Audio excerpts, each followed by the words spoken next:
Hello everyone, a very good morning to all of you. Welcome to BPSC Concept Wala, that is BCW. Today is 2nd of August and we will see the important news articles from the newspaper The Indian Express. तो आज का जो headline है वो headline क्या है कि कल एक लैंडमार्क जजमेंट आया है किस चीज़ पे, रिजर्वेशन पॉलिसी पे, जिसमें सुप्रीम कोर्ट क्या अलाउ किया है कि new Kota's with in SC and ST, SC और ST कोटा के अंदर उसको क्या कर दिया जाएगा, सब कैटेगराइजेशन करने की बात की गई है। And this is the milestone verdict after Mandal commission. अगर हम बात करें मंडल कमीशन की, तो मंडल कमीशन कब आया था?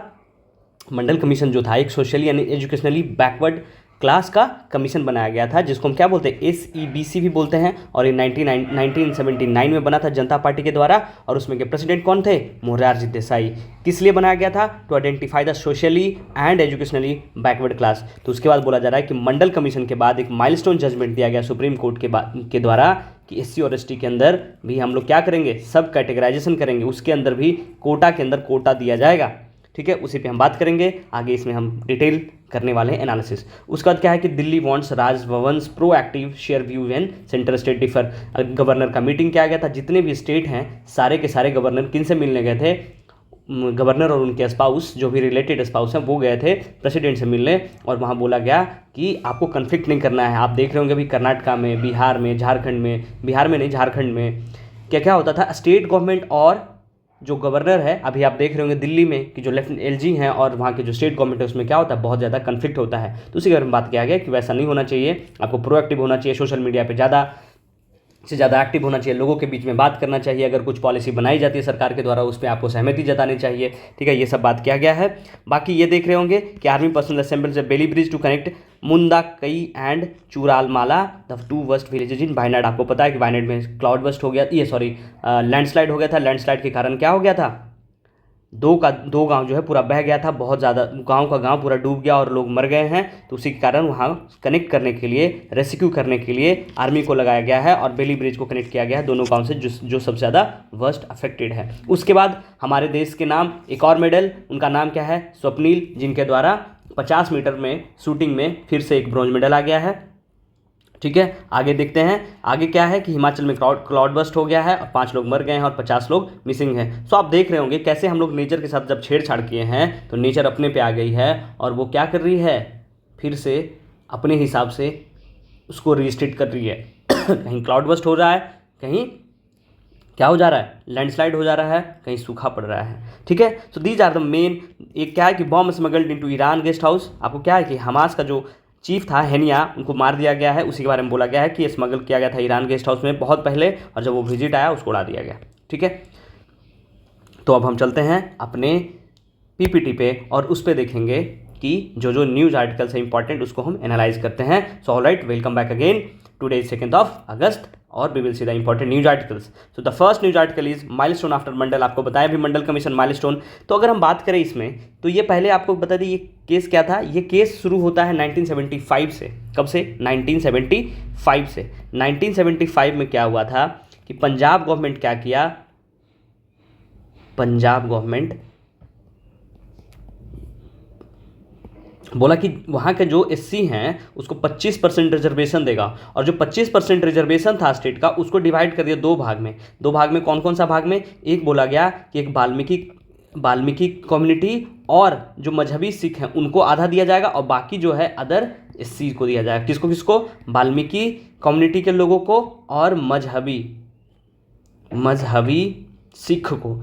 25% SC में दो भाग में कर दिया और बोला कि 25% में हम आधा वाल्मीकि कम्युनिटी और मजहबी सिख को देंगे, और बाकी जो रेस्ट जो बचेगा वो रेस्ट के जो SC होंगे उनको दिया जाएगा। लेकिन इसको चैलेंज किया गया कब? 2004 में। 2004 में क्या हुआ? 2004 में EV Chinnaiah versus State of Andhra का एक केस होता है, और उसमें 5 जज का एक बेंच बनता है। क्या? EV Chinnaiah versus State of Andhra Pradesh. ठीक है, इसमें क्या किया गया? इसमें डिलीवर किया गया क्या वर्डिक्ट? 5 जज का बेंच बना, 5 जजेस कॉन्स्टिट्यूशनल बेंच बनता है, और उसमें क्या जजमेंट दिया गया? बोला गया कि ruled against sub categorization within the SC, कि आप SC के अंदर जो कैटेगराइजेशन कर रहे हैं वो अलाउड नहीं किया गया, उसको क्या कर दिया गया? रूल आउट कर दिया गया, है ना। और बोला गया कि state can not classify group as schedule caste since that is a power reserve for whom? President under article 341 of the Indian constitution. बोला गया क्या कि ये स्टेट का पावर ही नहीं है कि वो किसी भी शेड्यूल कास्ट के कास्ट को क्लासीफाई करे, उसमें कैटेगराइजेशन करे। ये पावर किसके अंदर है? ये पावर बोला गया कि आर्टिकल 341 के तहत प्रेसिडेंट को दिया गया है कि प्रेसिडेंट जो है किसी भी एक ग्रुप को क्लासीफाई कर सकती है कि वो एससी में है या एसटी में है, but this power is not given to state. ये हो गया। उसी के बाद इसी पे फिर से चर्चा शुरू हुई और इस बार क्या बनता है? 7 जज बेंच बनता है और 7 जज कॉन्स्टिट्यूशनल बेंच बनता है। उसमें क्या वर्डिक्ट आता है? 6-1 मेजोरिटी से वर्डिक्ट आता है, जिसमें 6 जो वर्डिक्ट 6 लोगों का जो एक साथ होता है और 1 लोग जो होती हैं उनका डिसेंट होता है, उनका डिसएग्रीमेंट होता है। और वो कौन है? उनका नाम है जस्टिस बेला एम त्रिवेदी। बेला एम त्रिवेदी। तो इसमें आपको बता दें कि कौन कौन से जस्टिस हैं जो इनका एक साथ है। वो जस्टिस मनोज मिश्रा ये हैं, उसके बाद बेला एम त्रिवेदी ये हुई, उसके बाद बी आर गवई, आप हमारे जो चीफ जस्टिस चंद्रचूड़ के बाद पंकज मित्तल और सतीश चंद्र पंकज मित्तल ये विक्रमनाथ, ये पंकज मित्तल एंड सतीश चंद्र शर्मा। तो बाकी इनको छोड़ के इन 6 लोगों का एक डिसीजन था, but she dissented and she disagreed and said कि नहीं, जो आप लोग बोल रहे कैटेगराइजेशन का उससे हम सहमत नहीं हैं। अब हम देख लेते हैं क्या बोला गया। बोला क्या गया कि 6-1 का लैंडमार्क जजमेंट आया, majority ruling Thursday 7 judgment constitution. ठीक है, उसमें क्या गया? बोला गया कि held that schedule caste do not constitute a socially homogeneous class, है ना, कि जो शेड्यूल कास्ट है, शेड्यूल कास्ट के अंदर भी बोला गया है कि socially they are not homogeneous, वो सब एक तरह के नहीं है। उसमें भी क्या है? कोई बहुत ही ज़्यादा सोशली सप्रेस्ड है, कोई बहुत ही ज़्यादा इंडिपेंडेंट है, कोई बहुत ही ज़्यादा इकोनॉमिकली अच्छे हैं। उसी के बारे में बोला गया है कि they are not socially homogeneous class and can be sub categorize. और उसमें क्या बोला गया कि सब कैटेगराइजेशन करने की जरूरत है भाई किसके द्वारा? State for the purpose of providing reservation to the less privileged among them. और बोला गया कि ये स्टेट के द्वारा क्या किया जाएगा? सब कैटेगराइज किया जाएगा। किस चीज़ के लिए? कि उनको जो है रिजर्वेशन का जो फ़ायदा है किसको मिले? जो लेस प्रिविलेज हैं। ऐसा नहीं कि बस एससी के नाम पे one of the best privilege ले रहे हैं और रिजर्वेशन भी ले रहे हैं। अगर आप देखेंगे एसटी कम्युनिटी का एक मीना कम्युनिटी है, I am not criticizing them, but Meena community जो भी अच्छे अच्छे पोस्ट हैं, जो भी आईएएस ऑफिसर बहुत सारे हैं, वो मीना कम्युनिटी से बनते हैं। उसके बाद भी are they level to take the reservation, है ना। उसी के कारण दीज आर द थिंग्स जिसके कारण सुप्रीम कोर्ट ने ये वर्डिक्ट दिया कि एससी और एसटी कम्युनिटी जो है, शेड्यूल कास्ट, शेड्यूल और ट्राइब जो हैं, उनके अंदर भी क्या करने का जरूरत है? कैटेगराइजेशन करने की जरूरत है। और क्या कहा गया कि rational principle, it said that there must be a rational principle होना चाहिए for such differentiation and principle must have a nexus with the purpose of sub classification, कि सब क्लासिफिकेशन को करने के लिए एक नेक्सस होना चाहिए। 4 ऑफ द मेजोरिटी रूलिंग जजेज also favoured excluding the creamy layer from SC and ST. आपको पता होगा ओबीसी को जब रिजर्वेशन दिया गया था इंदिरा साहनी केस के द्वारा, वहीं पे इंट्रोड्यूस किया गया था क्या कि ओबीसी के अंदर सब कैटेगराइजेशन किया गया, एक क्रीमी लेयर और एक non creamy layer. Non creamy layer और क्रीमी लेयर किस बेसिस पे किया गया? इकोनॉमिकल कंडीशन के बेसिस पे किया गया। जब इकोनॉमिकल कंडीशन के बेसिस पे किया गया, द सेम लाइक थिंग, जो उसमें से 4 जो जज हैं वो बोले कि 4 ऑफ द मेजोरिटी रूलिंग जजेज ऑल्सो फेवर्ड एक्सक्लूडिंग कि क्रीमी लेयर होना चाहिए। जो 4 जज थे वो बोले क्रीमी लेयर नहीं होना चाहिए, एक्सक्लूड करना है ना। बट 2 जज जो बोले वो बोले कि एससी और एसटी के अंदर एक, अभी कंफर्म नहीं है कि उसमें क्रीमी लेयर या नॉन क्रीमी लेयर जैसा कुछ आएगा, बस अभी बात की गई है क्या कि सब कैटेगराइजेशन किया जाएगा। ओके, बाकी वही है कि चंद्रचूड़ जो है मेजोरिटी वर्डिक्ट दिए हैं, है ना। उसके बाद ये क्या बोला गया कि यूज डेटा, हम लोग क्या यूज करेंगे? डेटा, रीजन, और ऐसा नहीं कि don't split to keep out apex court lays down the red lines.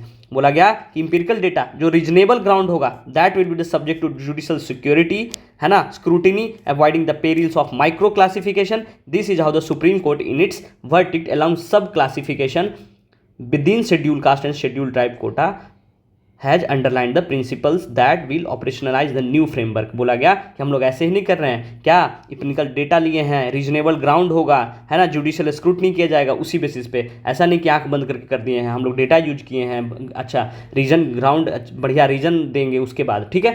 तो ये हमारा यहीं पे इसको डिस्कस कर लिए, आगे और भी डिस्कस कर लेंगे हम। अब इसी से रिलेटेड क्या है कि बिहार में अगर हम बात करें सब कैटेगराइजेशन की with in the SC schedule caste, तो आपको पता है कि बिहार में जो सब क्लासिफिकेशन है एससी का और एसटी का कम से endorsement of its party line JDU के द्वारा 2008 में क्या कर दिया गया था, एक दलित और महादलित समाज बना दिया गया था। क्या बोला गया था कि मच बिफोर द कास्ट सर्वे, अभी आपको पता है कि 2023 में बिहार में क्या हुआ है, कास्ट सर्वे करवाया गया है कि कौन से कास्ट में कितने लोग हैं, कितना एडवांटेज है, कितना सप्रेस्ड है, ये सब उसमें से निकल के आया है डेटा के हिसाब से। और बोला गया क्या कि 2008 में ही नीतीश जी के द्वारा दलित और महादलित दो ग्रुप बना दिया गया था, किसमें, एससी के अंदर। उसमें से क्या बोला है कि this was the done to ensure the implementation of welfare scheme. किस लिए किया गया था कि जो वेलफेयर स्कीम आता है स्टेट गवर्नमेंट के द्वारा, उसको प्रॉपरली किसके पास पहुंचे, जो सोशली बैकवर्ड हैं, जो जिनको इकोनॉमिकली जरूरत है उसके लिए मीट द एससीज based on the level of their discrimination, poverty and social position. अगर कोई ऐसा कास्ट है जिसका सोशल पोजीशन बहुत ही कम है और कोई एक एससी कैटेगराइजेशन के अंदर ही कोई ऐसा कास्ट है, आपको पता है एससी के अंदर भी there are lot of caste, तो कोई एक ऐसा कास्ट है जो जिसका सोशल पोजीशन ऊपर है और कोई एक ऐसा कास्ट है जिसका सोशल पोजीशन बहुत नीचे है, तो रिजर्वेशन सबसे ज़्यादा नीड किसको होगा, जो नीचे है, जो बॉटम पे है, जो टॉप पे है, उसको तो हम थोड़ा क्या कर सकते हैं, एग्जेम्प्ट कर सकते हैं ना रिजर्वेशन से। So these are the reason जिसके कारण सब कैटेगराइजेशन आया।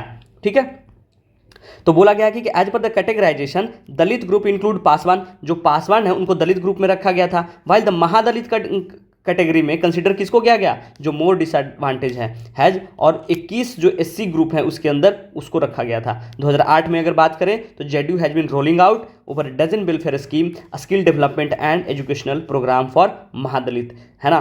2008 में जेडीयू के द्वारा बहुत सारा महादलित के लिए क्या वेलफेयर स्कीम लाया गया था, स्किल डेवलपमेंट प्रोग्राम लाया गया था, एजुकेशनल प्रोग्राम लाया गया था, ताकि उनका जो सोशल पोजीशन है, जो पॉवर्टी है, जो उनके लिए डिस्क्रिमिनेशन हो रहा है, वो क्या हो, वो ठीक हो, उनका सूरत हाल क्या बदले, है ना। दे शुड नॉट बी डिस्क्रिमिनलाइज्ड, है ना, उनका पॉवर्टी लेवल थोड़ा बढ़े, उनका जो सोशल पोजीशन है वो क्या हो, अच्छा हो, इसके लिए। बाकी सब पॉलिटिकल न्यूज़ है, केसी त्यागी कुछ बोल रहे थे, हमारे लिए इंपॉर्टेंट नहीं है। हमारे लिए इंपॉर्टेंट क्या है, बिहार में पहले ही सब कैटेगराइजेशन कर दिया गया था शेड्यूल कास्ट में, और क्या किया गया था, दलित और महादलित में। ठीक है, अब चलते हैं अगले आर्टिकल पे। अगला आर्टिकल जो है वह लैंडमार्क और बेंचमार्क की बात कर रहे हैं। कौन बात कर रहे हैं, योगेंद्र यादव और प्रेनी धवन। योगेंद्र यादव कौन है, योगेंद्र यादव जो है स्वराज इंडिया पार्टी के मेंबर हैं, और जो धवन है वो क्या हैं, Delhi west advocate and legal researcher हैं। तो इनके द्वारा इनके लेखनी से निकला हुआ एक आर्टिकल है जिसको हम देखेंगे। ये क्या कह रहे हैं, ये कह रहे हैं, पहले हम ये देख लेते हैं कि the spirit that pervades the majority opinion is the any classification within the social justice policy must be what, reasonable and rational, है ना। अगर किसी भी चीज़ का सोशल जस्टिस के लिए पॉलिसी बना रहे हैं वो क्या होना चाहिए, रीजनेबल होना चाहिए, और दूसरा रेशनल होना चाहिए। This forms the long standing requirement of evidence based policy for social justice, something the court has nearly abandoned in its curious judgment upholding the EWS quota. Incidentally, this reminder of data driven policy fortify the imperative for the national wide caste census की बात कर रहे हैं कि आप जो data लाएंगे वो कैसे लाएंगे। आपको पता है कि 2021 में ही क्या होना था, हमारा सेंसस होना था, लेकिन अभी तक हुआ नहीं है। जब आपके पास सेंसस ही नहीं है, जब आपके पास डेटा ही नहीं है, तो आप किस बेसिस पे कैटेगराइज करिएगा। आपको पता है लास्ट हमारा 2011 में ही सेंसस हुआ है, 2011 से अभी तक कितना हो गया, अभी 2024 खत्म होने को आया है, 4-5 महीने में खत्म हो जाएगा। तो जब तक आप डेटा नहीं रहेगा तब तक आप कैसे करेंगे। ये वेलकम कर रहे हैं, he is welcoming the judgment by the supreme court की, हाँ लैंडमार्क है, लेकिन हमको क्या करना है, एक बेंच मार्क भी सेट करना पड़ेगा। कैसे कि वो जो भी हम पॉलिसी बनाएंगे वो रीजनेबल और रेशनल होगा, तभी ये पॉसिबल है। ये क्या कह रहे हैं, एक बार ब्रीफ में देख लेते हैं। ये कह रहे हैं कि supreme court finally removed a long standing legal obstacle of fine tuning the existing policy of social justice. जो सोशल जस्टिस पे एक जो ऑब्स्टेकल था उसको क्या किया है, फाइनली रिमूव किया है। और 7 member bench of apex court है allowed the state government to subdivide the reservation quota meant for SC and ST। क्या बोला कि court has also open the door for identification and exclusion for the creamy layer, है ना, in SC and ST category. क्या बोल रहे हैं ये कि जो कोर्ट जो है सब कैटेगराइजेशन पे बात करके सिर्फ और सिर्फ पॉलिसी या बेंचमार्क सेट नहीं किया है। यहाँ पे क्या हो रहा है, क्या बोल रहे हैं कि ये एक दरवाज़ा किसके लिए खुल गया है कि एससी और एसटी के अंदर हम क्रीमी लेयर का डिवीजन, है ना, आइडेंटिफिकेशन कि कितने एससी और एसटी जो हैं सोशली बहुत ही अच्छे हो चुके हैं, उनका सोशल पोजीशन अच्छा हो चुका है, उनका पॉवर्टी लेवल बहुत, poverty they are not poor, poverty level की बात करना दूर है, दे आर रिच पर्सन, है ना। तो क्रीमी लेयर के अंदर उनका कैटेगराइजेशन करना जाएगा। ST categories for the benefit of affirmative action. What is affirmative action? Those type of action which are, है ना, जिसको हम क्या बोलते हैं, पॉजिटिव डिस्क्रिमिनेशन, कि किसी चीज़ के, जैसे घर में एक भाई है और एक बहन है तो घर में बहन को ज़्यादा मिल जाएगा, क्यों, दैट इज भाई के कंपैरिजन वहाँ इक्वलिटी नहीं आती है, तो आपके लिए वो बहन को जो मिला वो हमारे घर वालों के लिए क्या हो जाएगा, अफर्मेटिव एक्शन है कि ये लड़की है इसलिए हम इसको ज़्यादा देंगे। तो सेम थिंग यहाँ पे क्या है, अफर्मेटिव एक्शन का मतलब पॉजिटिव डिस्क्रिमिनेशन होता है, ठीक है। तो वही ये बोल रहे हैं कि जो कैटेगरी है क्रीमी लेयर और बेनिफिट क्या होगा अफर्मेटिव एक्शन के लिए, benefit of affirmative action while there can be many issues of the act formulation and implementation of the judgment especially the part of creamy layer, this is a step forward in the long history of India's rich jurisprudence of on reservation। उसके बाद ये बोल रहे हैं कि ये जो court case था वो क्या था, state of Punjab versus Davinder Singh case था, है ना। ये वही बोल रहे हैं कि 20 साल पहले जो लीगल बैटल था उसका कंक्लूजन आया है। क्या बोल रहे हैं कि सब क्लासीफाइड शेड्यूल क्लास को किया जाएगा। द पॉइंट ऑफ कंटेंशन, जो पॉइंट ऑफ कंटेंशन हो रहा था जिसके कारण ये 1975 से 2004, 2004 से 2020, 2020 से 2024 तक बात पहुंचा, वो पॉइंट ऑफ कंटेंशन क्या था, the correct interpretation of article 341।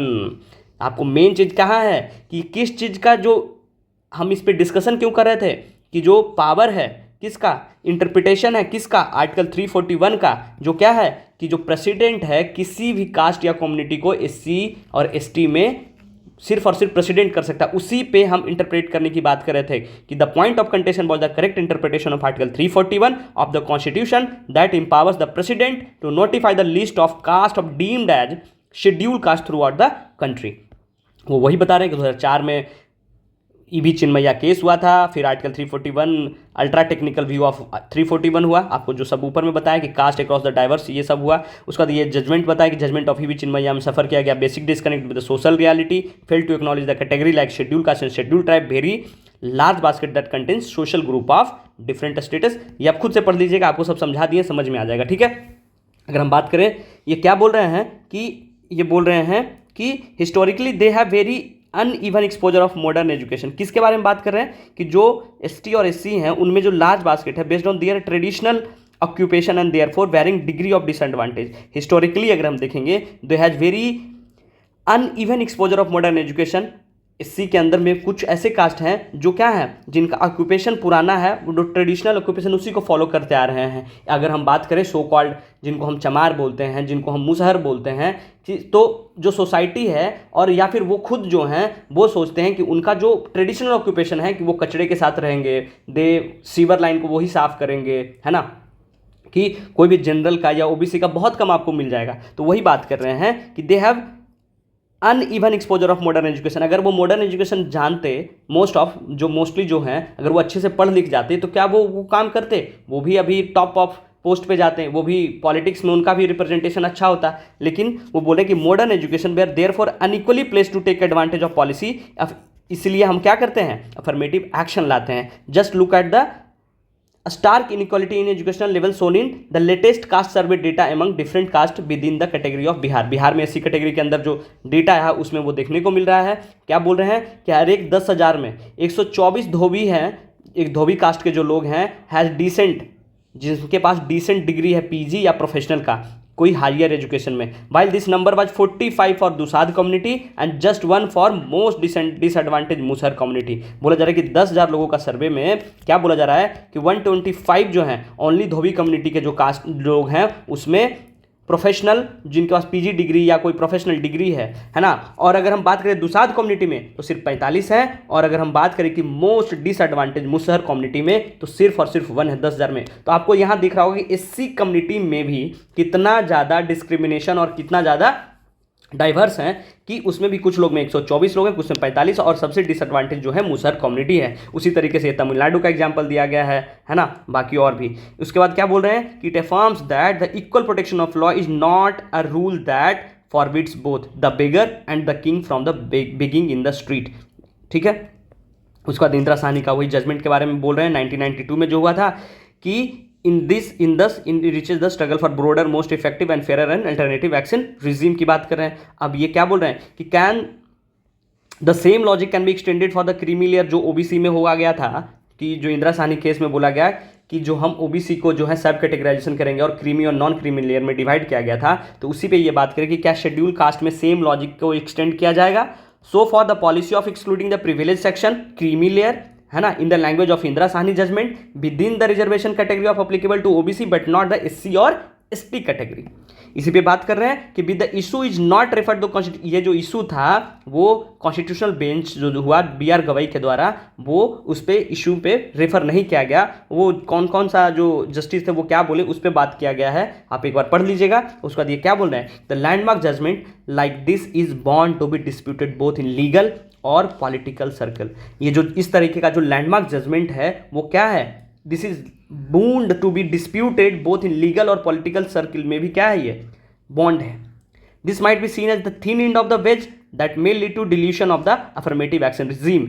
ये क्या बोल रहे हैं कि ये क्या होगा, थिन एंड होगा of the wedge that may lead to dilution of affirmative action regime. Politically, it may be seen as adding the current regime designed to divide the elites. Frankly, both these readings ignored the ground reality of internal differences and discrimination accompanied by the political resentment among the most disadvantaged Dalit community. ये बोल रहे हैं कि अगर हम देखेंगे frankly बात करेंगे तो ग्राउंड रियलिटी जो है, इंटरनल डिफरेंसेस जो है, डिस्क्रिमिनेशन जो है, वो ना तो पॉलिटिकल में बात की गई है ना तो लॉ वाले में ही बात की गई है। इस पे ये बात कर रहे हैं और ये क्या कर रहे हैं कि those committed to policies and politics of social justice, जो पॉलिसी बनाने की बात करते हैं या सोशल जस्टिस पे या उस पर पॉलिटिक्स करते हैं, must not push such issue under the carpet. Instead they should welcome the judgement and demand careful evidence based identification of most disadvantage community. Way forward की भी बात कर रहे हैं,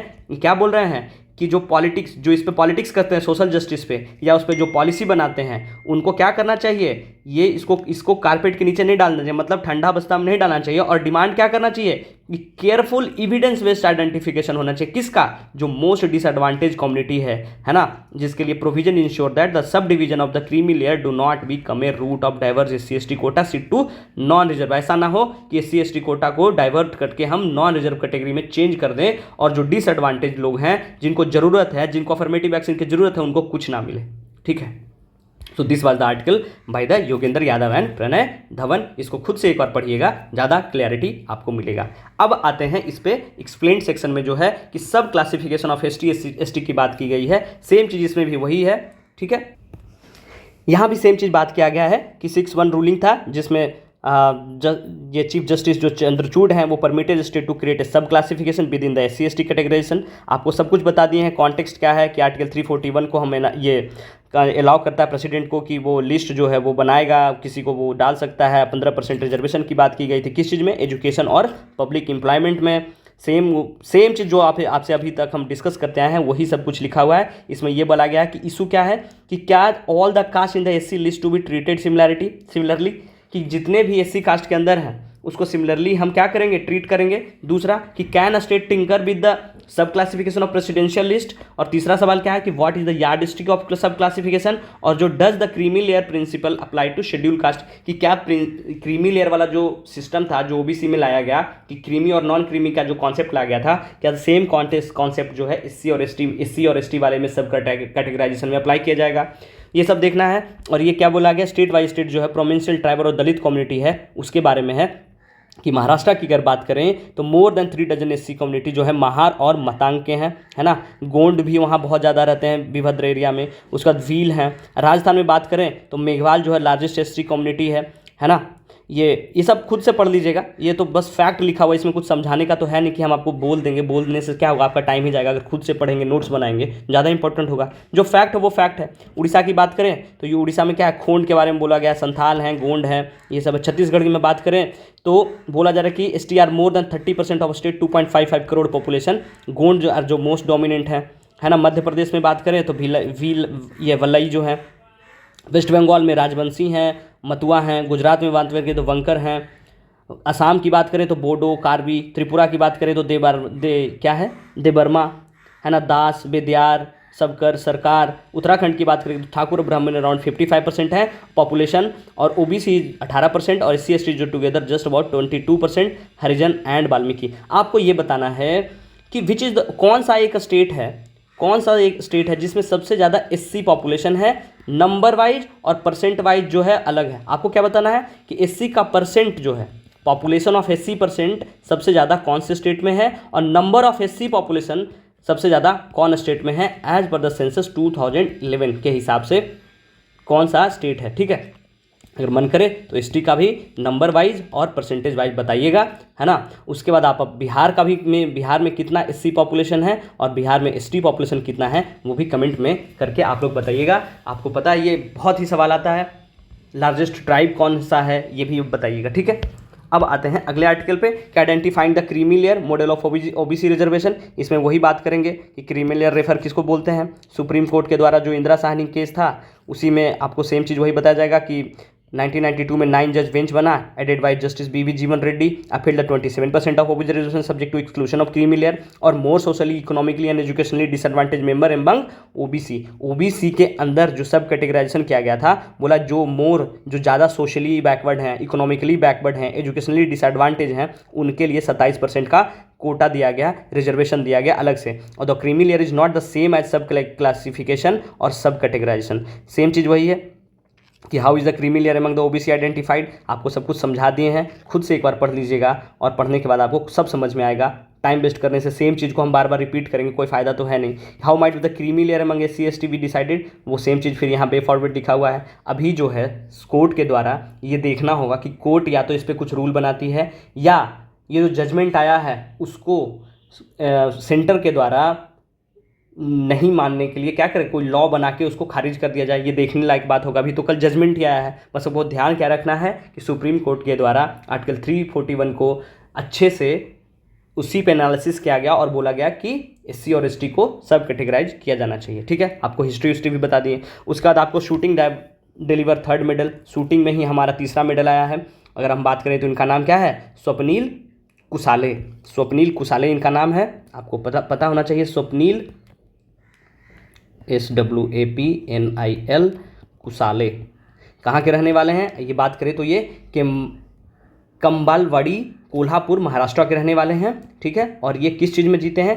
50 मीटर राइफल में, 50 मीटर राइफल शूटिंग में ये क्या, कौन सा मेडल लाए हैं, ब्रॉन्ज मेडल। अगर हम बात करें तो ये 2015 में, है ना, अपने ड्रीम को जीना क्या होता है आप इनसे सीख सकते हैं। 2015 में ये क्या बने, टिकट कलेक्टर, TC बनते हैं। किस में, इंडियन रेलवे में, कहाँ, पुणे में। और ये अपने जीवन का पहला राइफल खरीदते हैं और आज का दिन है जो वो हमारे देश को गौरवान्वित किए और ब्रॉन्ज मेडल लेके आते हैं ओलंपिक में।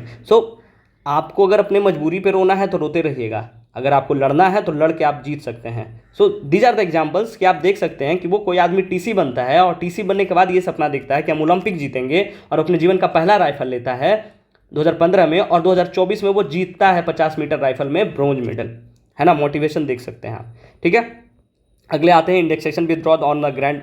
आपको इंडेक्सेशन बता दिए थे क्या, बाकी इसमें सेम चीज़ रोज ये डिस्कस करने का कोई मतलब नहीं है ना। अब आते हैं प्लेसेस इन न्यूज़ में हम क्या देखेंगे, हम देखेंगे वियतनाम को क्यों देखेंगे कि India and it's act east policy की पिलर। वियतनाम के साथ हम क्या है, बायलैटरल जो भी जितने भी तरह का बायलैटरल रिलेशन बना है वियतनाम और इंडिया के लिए, for historical solidarity to comprehensive strategic partnership, उसी के बारे में बोला गया है। आपको थोड़ा सा हम जो है ईस्ट पॉलिसी के बारे में बता रहे हैं। ये क्या है, इसको जो है पहले हम 99 में शुरू करते हैं, नाम होता है लुक ईस्ट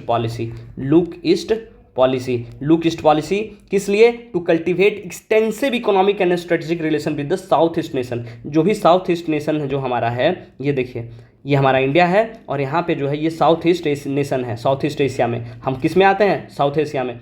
तो इसके साथ जो है हमारा इंटेंसिव इकोनॉमिक और स्ट्रेटेजिक रिलेशनशिप हो, किसके साथ, साउथ ईस्ट एशिया के नेशन के साथ। उसके लिए हम उसको कल्टिवेट करने के लिए क्या बनाते हैं, 1999 में क्या बनाते हैं, लुक ईस्ट पॉलिसी। हम इंडिया से ईस्ट देखेंगे तो ये सब दिखेगा, सो दैट्स वाई इसका नाम क्या रखा गया, लुक ईस्ट पॉलिसी। किस लिए बनाया गया, to counterweight the strategic influence of this bloody China, है ना, ये चाइना का इन्फ्लुएंस को रोकने के लिए। अब उस समय PM कौन थे, पीएम थे नरसिम्हा राव, है ना। तो 1991 से 1996 तक रहे, उनके द्वारा ये लाया गया था, पीएम नरसिम्हा राव जी के द्वारा, ठीक है। उसके बाद अटल बिहारी बनते हैं, अटल बिहारी वाजपेयी बनते हैं पीएम, और वो 1998 से लेकर 2004 तक रहते हैं। वो भी लुक ईस्ट पॉलिसी को ही आगे बढ़ाते हैं। उसके बाद मनमोहन सिंह आते हैं, मनमोहन सिंह 2004 से 2014 तक रहते हैं और वो भी लुक ईस्ट पॉलिसी को ही रखते हैं। उसके बाद हमारे यशस्वी प्रधानमंत्री मोदी आते हैं 2014 में, और इसका नाम बदल के कर देते हैं act east policy, act east policy. तो आपको इसका क्रोनोलॉजी समझ में आ गया होगा कि पीएम नरसिम्हा राव के द्वारा ये शुरू किया गया, उसके बाद इसको क्या किया गया, सक्सीड किया गया वाजपेयी जी के द्वारा, उसका बाद सक्सीड किया गया मनमोहन सिंह के द्वारा 2014 तक। 2014 में हमारे प्राइम मिनिस्टर मोदी आते हैं और वो लुक ईस्ट पॉलिसी को एक्ट ईस्ट पॉलिसी कि देखना नहीं है, हमको क्या करना है, एक्ट भी करना है उस पॉलिसी पे, सो वो बन जाता है, ठीक है। और वो क्या बोला गया कि ये थोड़ा सा हिस्ट्री लिखा हुआ है कि the victory of Vietnam in 1945 August revolution super headed by the community party of हो ची मिन one the Nations it hard fought independence and paved the way of establishing democratic Republic of Vietnam. Vietnam बन गया democratic Republic of Vietnam, जो क्या है, south east Asia का first worker और फार्मर स्टेट बना है, ठीक है। बाकी यही सब आप इसको देख लीजिएगा कि वियतनाम का remarkable strides under the CPV leadership. CPV क्या है, कम्युनिस्ट पार्टी ऑफ वियतनाम। उसके अंदर जो जो काम किया गया, वो हर कोई पार्टी जो अगर राइट देती है किसी दूसरे कंट्री में जाके, तो वो अपना ही वो जो काम किया वो उसी को गिनाएगी। उसी के बारे में लिखा हुआ है कि building bridges through the strategic foreign policy, Vietnam and India fruitful bilateral relationship, है ना।